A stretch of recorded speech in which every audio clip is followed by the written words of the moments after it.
Wellington manager Danny Wakeling, after a very good 3-1 victory away at Bearsted in SCEFL Premier. Danny, I thought Bearsted were on top until they scored, but I thought after that, I just thought our intent, our performance belief was first class. If they're on top, we're talking micro percentages. We're the away team, so they have to come out and start a little bit quicker and sharper. We knew we was going to get our banks a bit tighter, press the ball halfway inside our half and look to spring and counter. So they might have been on top. They didn't deserve to go 1-0 up with the goal we conceded. And from them, we absolutely took over. And it was a brilliant response to going 1-0 down as well. To go and score twice in about 8 minutes after that just shows these boys have got an awful lot of character. So you must be buzzing, but you got a wasp in your ear also. Yeah, well, the wasp's buzzing. I've just released him. He's gone. Danny, do you think we showed more intent, more belief, more desire than we've shown those? I think we've shown a more consistent level throughout 100 minutes, which you have to do. We've had pockets of intensity. We've looked outstanding for 7 or 8 minutes and then disappeared for 20. So I would say the percentage of intensity has been higher in other games in smaller pockets, but today it was a constant pounding. So you take that. I gave man of the match today. I did speak to a couple of the coaches for Jim. I thought Jim was superb and he put hand in the 2 goals. We'll go and talk through the goals. The first goal, obviously they put the ball up on the halfway line and they do jack from 50, 60 yards. Your thoughts on that? Yeah, it was our free kick, and what we said today is away from home on this pitch looks brilliant from a distance. It's a nice surface, but it's thick, a bit sticky, spongy, therefore the grass is probably a tad too long, so anything you send forward will sit.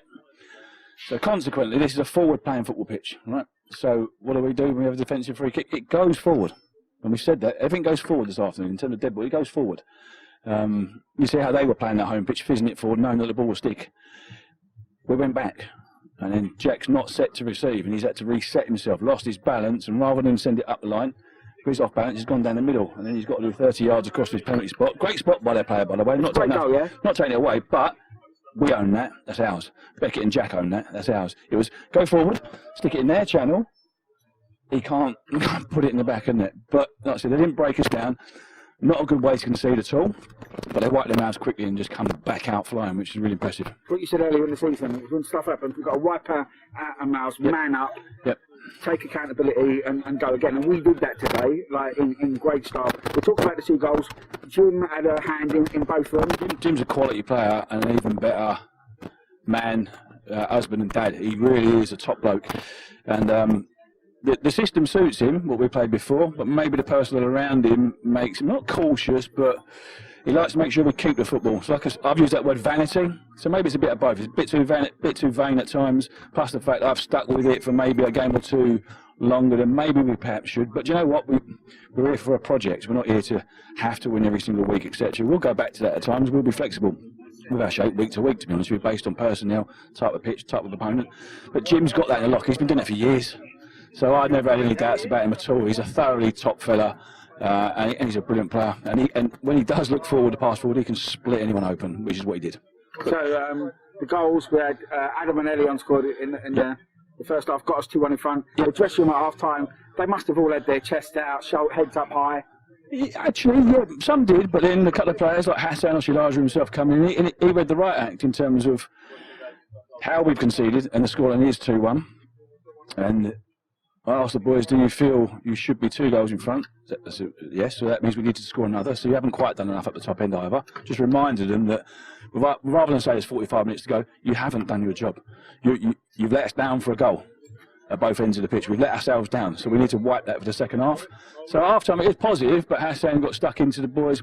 Leon was sort of both sides of the fence, aggressive, but also positive with constructive criticism. Hassan needed to air his grievances, and he was absolutely spot on, to be fair. They took care of 75% of the team talk. All they had to do is go in, calm it down, put a bit of gloss in it, send them back out, which is brilliant, because it's their football. They cross the line, it's down to them. All we're here to do is guide and make drastic changes when we have to. We didn't have to make drastic changes today, which was good. And you must be happy with the 3rd goal. Just after half time, well, early-ish in the second half. Yeah, I'm going to be a typical manager. We should have scored 1 before that. Pressed a bit higher. We did say if we stopped their number, I think it's the 5, the left side of centre half, was stepping into the half space, travelling in that pocket with us. And when he was getting hold of the football, he was clipping it quick, clipping it early. We just needed to converge around him. Not rattle him and stick one player in, but just get compact and make him put his foot on the ball and go back to the goalkeeper. and consequently we had 2 chances from that. We had the one that Elion put over, probably 30 seconds into the half. Tijani's worked really well. He set it, probably could have gone another 2 or 3 yards and cut it back into an open net. It's bobbled on a sticky pitch. Elion's put it over. He'd expect to score that, but just after that, same kind of pressing. Joel's broken the line with the football, put it in the back of the net. So basically, what was said at half time, they've absorbed and gone and applied.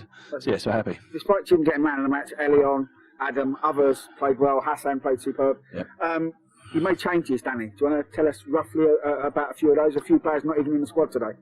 Yeah, well, you know, we looked at training on Thursday night. We came here Tuesday, myself and Kev, to watch the game, so we knew what we needed.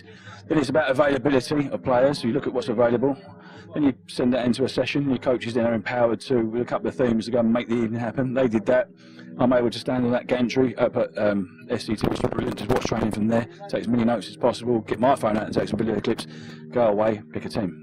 So in terms of the boys that are left out, that's just called tough luck. It's just, it is what it is. We've got a good squad, and bottom line is we picked the right squad to come here to get the right result. Job done, move on to Wednesday. Tunbridge Wells, Wednesday. Yep. We go into it on a high, but we go into it knowing that we're looking for consistency. So would that be one of the words for Wednesday night, Danny? I'm going to use the word progression. To be fair, I think if we start chucking that word around consistently to it, we'll probably hold ourselves hostage to sort of something with longevity. We don't have to. We're building something. We just got to go one brick at a time, one brick at a time. Assess things. Okay, we're a little bit light in this department. Now go and get a player in specifically to do that job that we want done for 100 minutes, not just in 60s or 40s or whatever the case may be. It's a positive afternoon, but I've not come away here thinking we've won anything at all. So into Wednesday night, it's just about keeping progression, small steps, keep going forward. Do we know anything about them, Danny? Yes, well, quite a few of the Lordswood boys would have gone down and followed Richard Stiles down there. I know 2 players personally that are down there, Josh Froggatt and Jack Hope, right back, and an attacking player that probably playing off the left-hand side. Yep, no plenty. And we'll know even more when it comes to Wednesday. Yeah, by 10 o'clock Wednesday, we'll know an awful lot. Can't be talking to me. Best looking manager in SCEFL, son. That's Ugliest chairman, though. Going to find the chairman after that? All day long. Yeah, he brought 2 players late to the game, by the way. Uncalled for. It is, isn't it? Get back in your box, you. He's chirping up now with 1-1. Thanks for coming out to talk to us, and we'll see you on Wednesday. It's a much better interview with 1, isn't it? But we go on to Wednesday, and thank you for your time. Cheers. Good night, thank you. Bye-bye.